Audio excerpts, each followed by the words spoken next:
I'm Jason Lorber with Aplomb Consulting, and when people ask me about what Aplomb Consulting does, I think about the time that I was 16 years old and I'd been dying to get my driver's license. And it's the day of getting my driver's license, and I drive down to the DMV with my mom in our maroon Buick Regal, and we get there and I take the test and I pass. And I drive my mom home and I said, I'm going to take the wheels out for a test on my own. And I just remember driving and having that sense of empowerment and being in control. And that is our vision for your company. We believe that all employees should be fully engaged to create change. And our mission is to inspire leaders and empower teams through strategic planning, communications, team building, and executive coaching.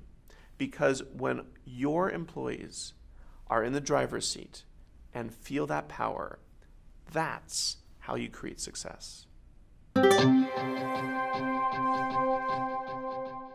If a tree falls in the forest, or if you have a mission statement that nobody knows, does it matter? No. The whole point of having a clear vision statement and mission statement is to inspire people and provide clear direction. If you're a small organization or a fast-growing organization, you simply don't have the time or resources to waste on unclear direction. And if you're a larger organization or more established, you run the risk of having unnecessary bureaucracy bog you down. A clear mission and vision statement sets the company on a clear track. The difference between a vision and a mission is that a vision is the clear picture of the world that we want to create, the world we want to be in, and that's the why we exist. The mission statement is more in your brain, and that's saying, what do we do, who do we do it for, and how do we accomplish our goals? When you create your vision and mission statement, people need to know it word for word. Everyone needs to be involved because it needs to be nestled in their hearts and their minds. And that's where you find power.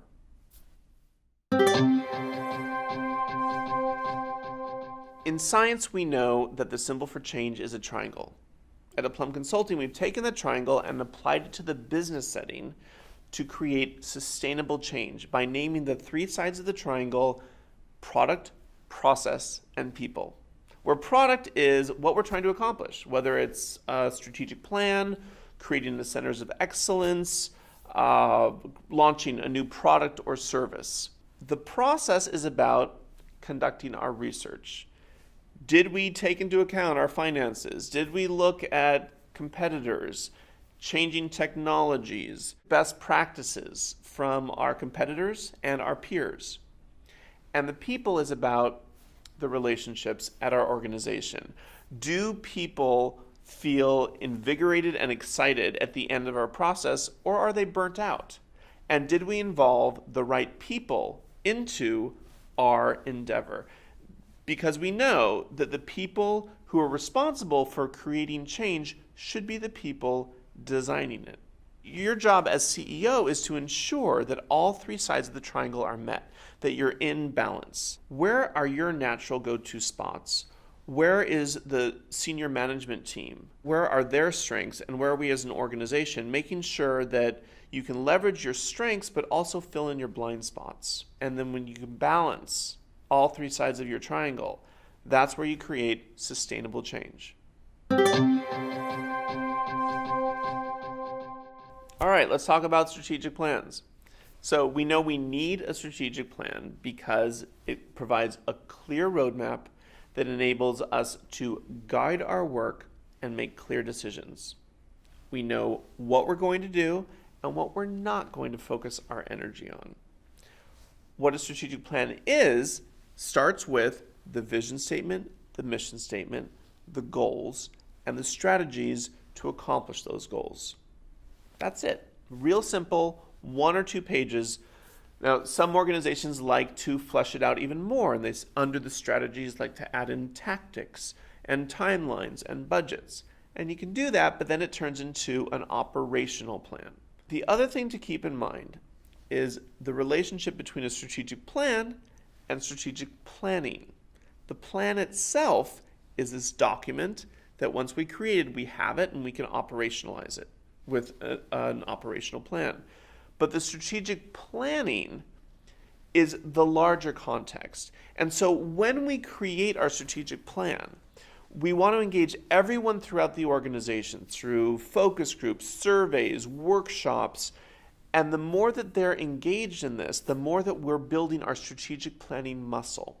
Because when we write the strategic plan, there's going to be things that we are not taking into account, either because we don't know them, like a new technology, or there could be a surprise, like a key person at our organization could leave, or a competitor could launch a new product or service that derails our strategic plan. Having the grounding of the strategic plan is great, but even more important is that strategic planning muscle. And so when everyone is engaged throughout our organization, board, staff, everyone who's going to make the key decisions, that's where we're going to have that roadmap.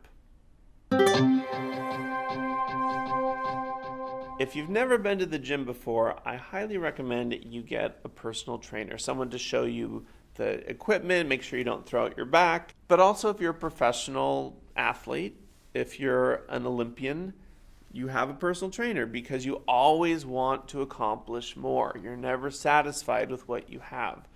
You want to build your strengths. I feel the same way about executive coaching.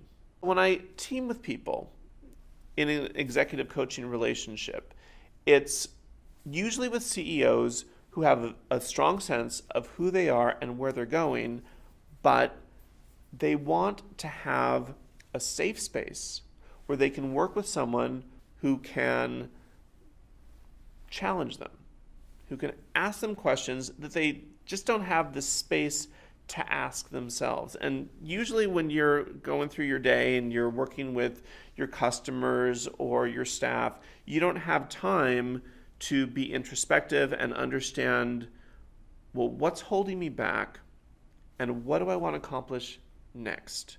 If you have the growth mindset and you want to do even more, then let's have a conversation.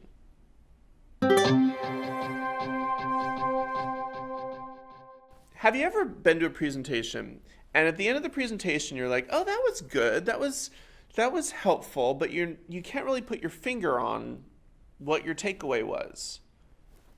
Let's avoid that completely. Let's be clear about what message it is that you're delivering whenever you're in a meeting, whenever you're giving a speech, whenever you're in a conversation with someone where you need to motivate them to act. And maybe what you want is you want them to try a new approach, or to hire someone, or to not hire someone, or you're trying to sell someone on a product and you want them to sign on the dotted line. Being clear about what your message is critical. And I've learned this when I've been working with dozens of organizations over the years, whether they're businesses, nonprofits, government agencies. I also noticed this when I was working in the legislature. I served in the Vermont House of Representatives for 4 terms, passing complex pieces of legislation where we have to take, a 20 or 50-page document and explain it in one sentence. What is the value of this legislation?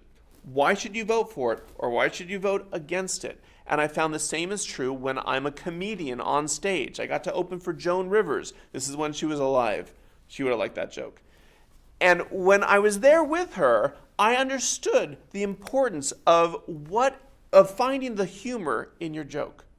What is the funny part of the joke? What is the funny word? And how can I structure my delivery so that I end on that word?